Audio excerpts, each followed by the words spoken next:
People always say karma comes eventually. I never thought I'd watch it happen in real time.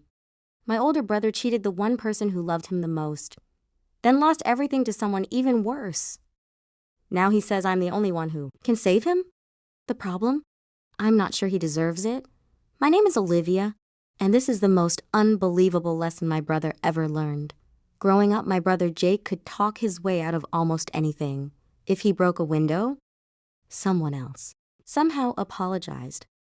If he forgot someone's birthday, they ended up feeling guilty for expecting too much. He wasn't stupid. He was charming. Sometimes too charming. When he met Emily, everyone thought she'd finally changed him. She was kind, hardworking, the type of person who believed everyone deserved a second chance. For 3 years, they seemed happy. They even started saving money together to buy a house. At least, that's what Emily believed. One afternoon, she showed up at my apartment crying. Jake wasn't answering his phone. Their joint savings account had been emptied. Every dollar, nearly $80,000. Emily thought the bank had made a mistake. It hadn't. Jake transferred the money into an account under his own name, then disappeared. I couldn't believe it. I kept calling him. No answer. 3 days later, he finally texted me. Don't tell anyone where I am. That was all. A month later, we learned the truth. Jake had met another woman online. Her name was Vanessa. She convinced him they could make a fortune investing in luxury real estate overseas. She promised fast profits, early retirement, a life without financial stress. Jake believed every word. To fund the investment, he stole the savings he'd built with Emily. He also emptied his personal account, sold his truck, borrowed money from friends, even took out loans. Everyone warned him. He ignored us. According to Jake, Vanessa was different. She understood him, supported his dreams. Emily eventually filed a lawsuit to recover her share of the savings. Meanwhile, Jake stopped talking to almost everyone. 6 months passed. Then one rainy evening, someone knocked on my front door. It was Jake. I barely recognized him. His expensive clothes were gone. He looked exhausted. He hadn't shaved in weeks. His first words were, "I need your help." I invited him inside. He sat quietly for several minutes before speaking. Vanessa had disappeared. Completely. The investment company never existed. The office she'd shown him was rented by the hour. The contracts were fake. The lawyers were fake. Even the business partners she'd introduced him to were actors she'd hired online. Every cent was gone, including Emily's money. Jake had been professionally scammed.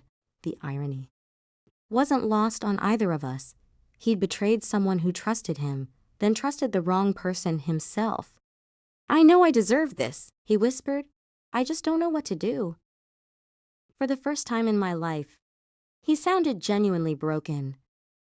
Over the following weeks, I helped him organize paperwork for the police, bank statements, loan documents, messages, fake contracts. The detectives were honest. Recovering the money was unlikely. The scammers operated across multiple countries. Several victims had already come forward. Jake wasn't special. He was simply another target. One evening, I finally asked the question I'd been holding back. "Why did you steal from Emily?" He stared at the floor. I convinced myself I'd pay her back before she ever noticed. Then he laughed bitterly. Funny how every scam starts with someone believing they'll get rich quickly. He wasn't wrong. Greed doesn't always look evil. Sometimes it looks like optimism. Sometimes it wears a nice smile. Sometimes it tells you exactly what you want to hear.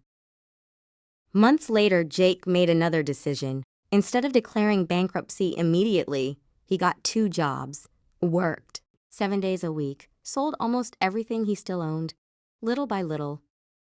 He started paying Emily back, not because a judge forced him, because guilt finally caught up with him. The first payment was only $500.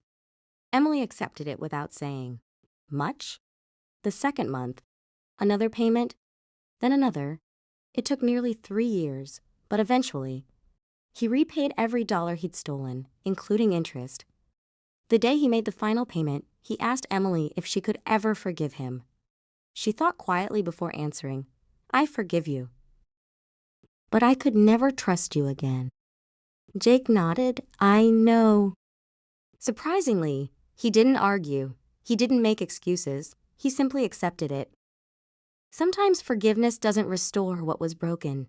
It only allows both people to move forward. Today, my brother lives a completely different life. He works as an accountant. Ironically, a job built entirely on honesty.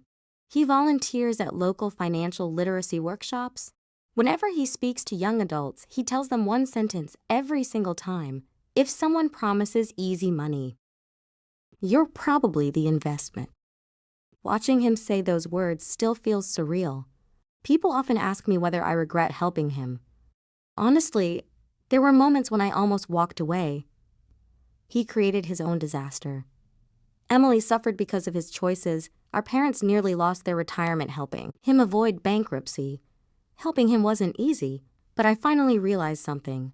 Helping someone face the consequences of their actions isn't the same as rescuing them from those consequences. I didn't repay his debts. I didn't excuse what he did. I simply gave him the chance to fix the mess himself. He still carries that shame today. Maybe he always will.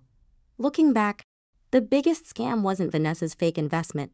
It was the lie Jake told himself, that hurting someone now would somehow create a better future later. Life rarely works that way. Bad decisions usually collect interest, just like debt.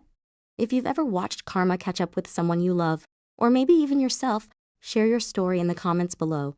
Sometimes the hardest lessons are the ones we spend years paying back.